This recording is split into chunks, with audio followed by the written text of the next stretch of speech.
amor, mi dulce.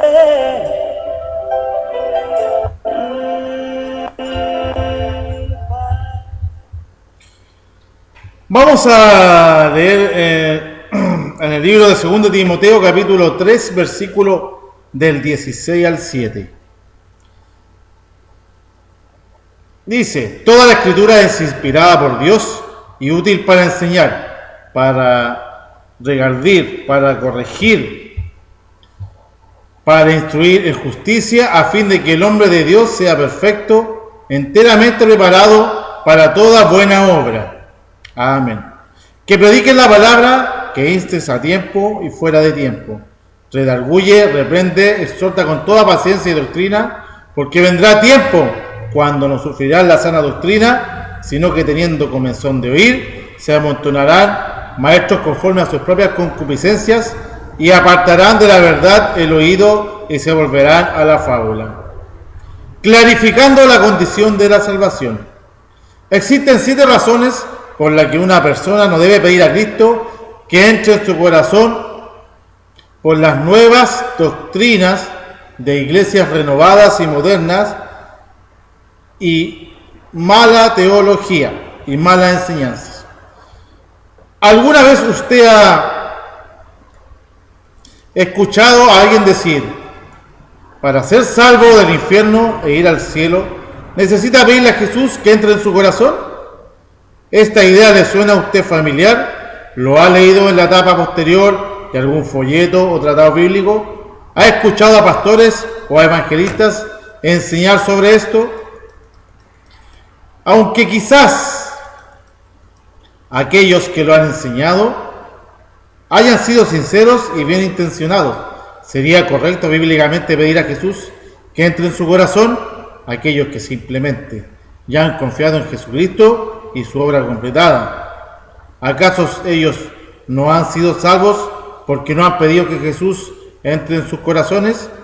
Por otra parte, aquellos que han pedido que Jesús entre en sus corazones, ¿significa que ellos poseen la vida eterna porque lo han hecho?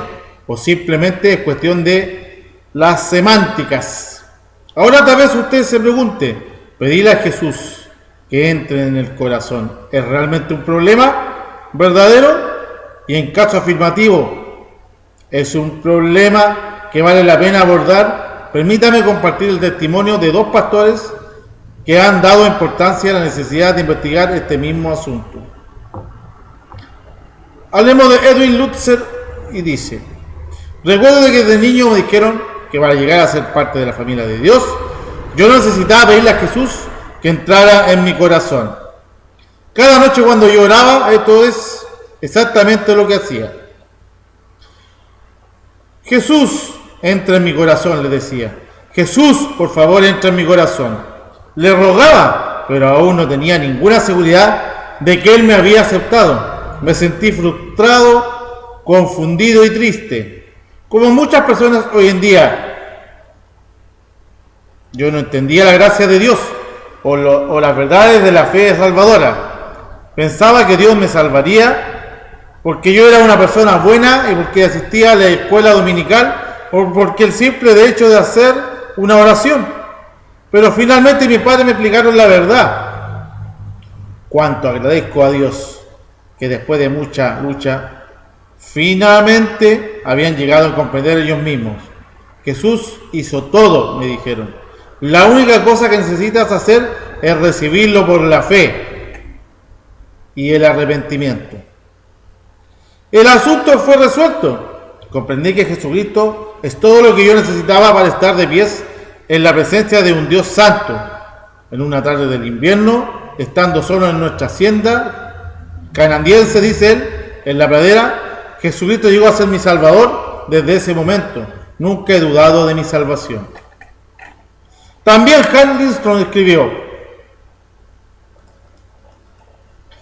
me crié escuchando la frase: pídale a Cristo que entre en tu corazón, pero yo no estaba seguro de ser salvo. Cada domingo por la mañana en la iglesia donde yo crecí, cantábamos una canción que se llamaba Entra en mi corazón, Señor Jesús.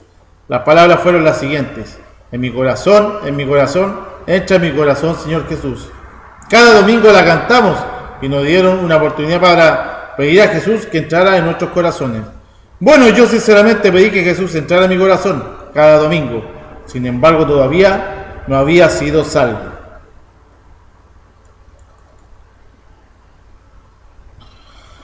Mi teología estaba totalmente basada en las palabras de la canción. Yo oraba algo como esto: Señor, por favor, entra en mi corazón. Si entraste en mi corazón antes y saliste, por favor, vuelve a entrar. Si nunca entraste en mi corazón antes, por favor, entra la primera vez. Si entraste y saliste, por favor, vuelve de nuevo y quédate. La canción nos enseñó que Jesús podía venir y salir a la voluntad. Yo estaba muy confuso y frustrado. Yo pedí a Jesús que entrara en mi corazón por lo menos 600 veces. Sin embargo, no tuve la aseguranza de ser salvo, porque este mensaje no es el Evangelio. Yo casi nunca perdí un domingo en la iglesia desde que yo tenía 6 años hasta que tuve 18 años de edad. Tratando de ser justo, digamos que desde el tiempo que yo tenía 6 años hasta que yo tuve 18 años, en por lo menos 50 domingos al año, yo pedí que Jesús entrara en mi corazón. 18 menos 6 son 12 años más, 50 veces por año. Es igual a 600 veces que yo pedí a Jesús que entrara en mi corazón. No fue hasta que yo llegué a tener 18 años de edad que entendí que era necesario creer el mensaje del Evangelio de la muerte, sepultura y resurrección de Cristo para ser salvo. Estimado oyente, estos testimonios manifiestan la confusión y la falta de seguridad que existe en la predicación y a este tipo de invitación del Evangelio moderno. Le animo a escuchar y considerar las páginas de esta prédica, recordando la exhortación de Santiago, quien escribió, Santiago capítulo 1, versículo 19. Por esto, mis amados hermanos, todo hombre sea pronto para oír, tardo para hablar, tardo para airarse. Amén. Número 1. No pida que Jesús entre en su corazón, porque esto no se encuentra en la Biblia. Es difícil de creer, pero es la verdad, con la popularidad enorme. Es increíble entender que en ningún lugar en la Biblia encontramos que alguien haya sido instruido de pedir a Cristo que entre en su corazón. De hecho, en ninguna parte de las Escrituras hay ni un solo ejemplo de individuos que jamás hayan pedido a Jesús que entrara en sus corazones. Punto. Si esto es la verdad, ¿por qué entonces debemos hacerlo o pedirle a los demás a hacerlo? Donald Runge ha hecho la siguiente pregunta correctamente. ¿Alguna vez ha dicho Jesús, déjame entrar en tu corazón? ¿Cuáles de los discípulos escribió los libros del Nuevo Testamento que debemos pedirle a Jesús que entre en nuestros corazones para la salvación? Parece que, aunque un gran número de personas afirman que la Biblia es la verdad de Dios, inerrante e inspirada, nunca han evaluado esta respuesta falsa del Evangelio por su exactitud escritural. Y si nunca la encontramos en la Biblia, ¿por qué usarlo? ¿Acaso no es seguro asumir que si nunca en su vida ha escuchado la radio cristiana, o si nunca ha asistido a una cruzada evangelística o a una iglesia, pero si ha leído la Biblia de principio a fin, que nunca concluya que necesita pedir a Jesús que entre en su corazón? Ahora no me malentiendan, aunque la Biblia menciona varias veces que Jesucristo viene y vive en los corazones de aquellos que ponen su fe en Él solamente, según en Colosenses, en el libro de Gálatas, etc. En ningún lugar la Biblia ha instruido que pecadores le pidan a Jesús que entre en sus corazones para ser salvos. Querido hermano, Dios ha prometido que solamente va a bendecir su palabra, no clichés incorrectos que hablan de su palabra. ¿Por qué mis pensamientos no son vuestros pensamientos? Dice en el libro de Isaías, ni vuestros caminos, mis caminos, dijo Jehová. Como son más altos los cielos que la tierra, así son mis caminos, más altos que vuestros caminos, y mis pensamientos más que vuestros pensamientos. Porque como desciende de los cielos la lluvia y la nieve, y no vuelve allá, sino que riega la tierra, y la hace germinar y producir, y da semilla al que siembra, y pan al que come, así será mi palabra que sale de mi boca. No volverá a mi vacía, sino que hará lo que yo quiero, y será prosperada en aquello para que le envíen. Libro de Isaías, capítulo 55, versículos del 8 al 11. No pida que Jesús entre en su corazón, porque esto no se encuentra en la Biblia. No piensen que esto debe ser el fin de este asunto, de que este cliché popular no tiene apoyo escritural, pero la verdad es que esta razón no es suficiente para algunas personas. Número. No vea que Jesús entre su corazón, porque esta no es la manera en que uno es salvo. En el libro de Hechos, capítulo 16, versículos 30 y 31, cuando el carcelero en Filipo hizo la pregunta a Pablo y Silas: Señores, ¿qué debo hacer para ser salvo? Ellos respondieron: cree en el Señor Jesucristo y serás salvo tú y tu casa. Amén. Es interesante que ellos nos respondieran: ¿conoces las 4 leyes espirituales? Ni respondieron. Bueno, ¿necesitas orar y pedirle a Jesús que entre en tu corazón? Siendo un hombre natural, según el carcelero le preguntó: ¿qué debo hacer para ser salvo? La palabra en griego traducida debo, dei, se tiene que es necesario o necesidad absoluta. Además, la palabra ser está en el tiempo presente, que se refiere a una acción continua. ¿No es esta la manera en que la gente piensa antes de ser salva por medio de la gracia de Dios? Se preguntan a sí mismos: ¿cuáles y cuántas buenas obras o ritos de la iglesia debe hacer para ser salvo? En nuestra naturaleza pecaminosa anhelamos hacer algo para merecer la aprobación de Dios y para salvarnos a nosotros mismos. Esta también es la manera de la religión falsa. Sin embargo, esto no es el plan de Dios de la gracia. La Biblia enseña claramente en el libro de Efesios, capítulo 2, versículos 8 y 9: porque por gracia sois salvos por medio de la fe, y esto no de vosotros, pues de don de Dios, no por obras, para que nadie se gloríe. La respuesta de Pablo y Silas desafió por completo el modo de pensar de méritos y obras humanas del carcelero cuando declararon: cree en el Señor Jesucristo y serás salvo. La palabra creer, pisteo, quiere decir apoyarse en, confiar en, creer en. La palabra creer está en el tiempo aoristo en el griego y por eso no requiere una acción continua, pero sí una decisión definitiva. Ya que creer está en la voz activa. El carcelero necesitaba escoger apoyarse en el Señor Jesucristo solamente para ser salvo. La salvación no es una obra del hombre para Dios, sino una obra de Dios para el hombre. Uno necesita escoger la obra de Dios de la salvación para recibirla. Fe es la mano que recibe el regalo de la salvación que Cristo pagó por medio de su obra de sacrificio como nuestro sustituto en la cruz. El recordado doctor Louis Sperry Chafer escribió: esta única palabra creer representa todo lo que un pecador puede hacer y todo lo que un pecador necesita hacer para ser salvo. La Biblia apoya esta sencilla verdad, repetidas veces más de 100 versículos en el Nuevo Testamento. Algunos de los versículos del libro de Juan son: para que lo lean, Juan capítulo 3, versículo 16. Porque de tal manera amó Dios al mundo, que ha dado a su Hijo unigénito, para que todo aquel que cree en Él no se pierda más, tenga vida eterna. Juan capítulo 3, 36. El que cree en el Hijo tiene vida eterna, pero el que rehúsa creer en el Hijo no verá la vida, sino que la ira de Dios está sobre él. De cierto os digo, también el libro de Juan, capítulo 5, versículo 24, el que oye mi palabra y cree al que me envió tiene vida eterna y no vendrá a condenación más, ha pasado de muerte a vida.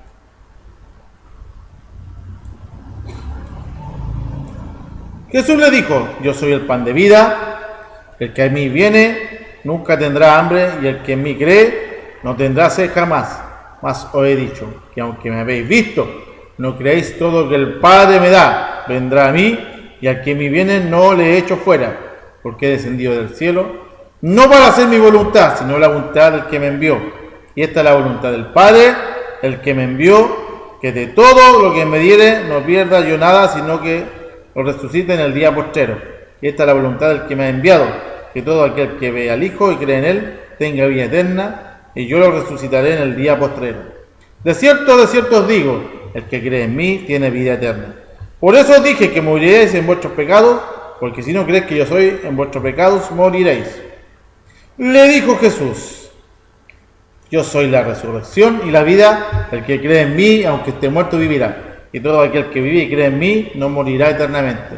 Pero estas se han escrito para que creáis que Jesús es el Cristo, el Hijo de Dios, y para que creyendo tengáis vida en su nombre.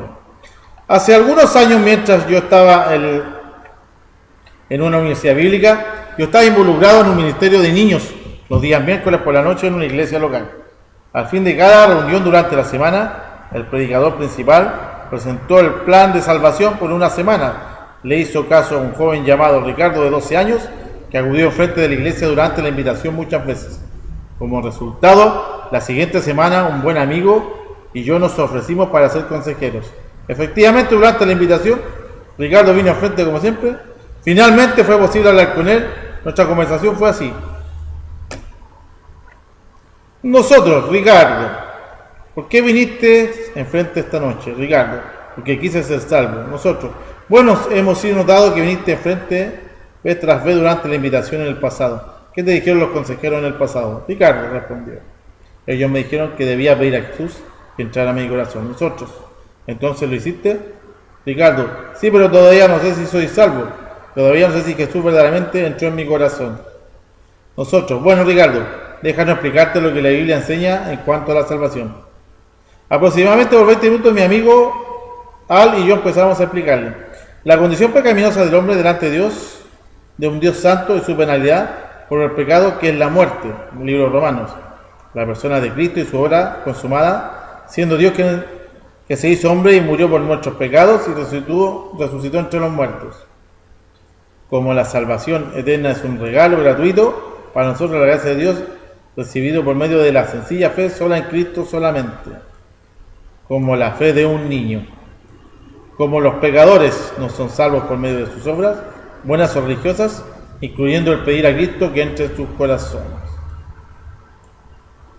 Tratando de hacer la salvación personal, pusimos el nombre de Ricardo en el versículo de Juan capítulo 3, versículo 16, porque de tal manera Dios amó a Ricardo, que ha dado su Hijo unigénito, quien murió por Ricardo, para que si Ricardo cree en Cristo, Ricardo no se pierda más, Ricardo tenga vida eterna.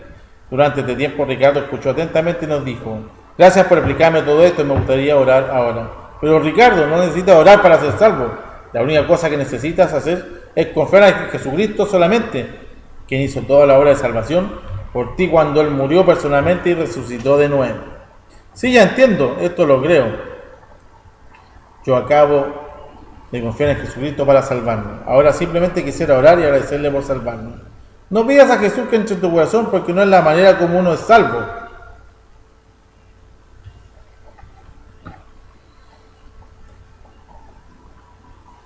Número 3. No pida que Jesús entre en su corazón, porque haciéndolo no requiere un entendimiento del Evangelio de la gracia.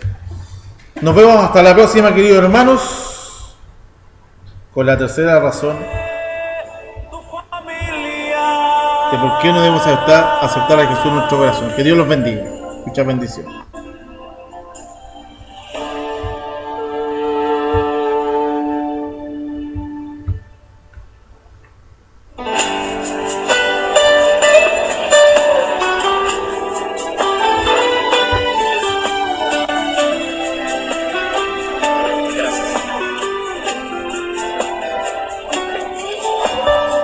Porque de tal manera amaste al mundo que enviaste a tu Hijo con amor profundo. ¿Dónde estaría hoy si no fuera por ti? En un lago profundo sin poder salir, seguro perdido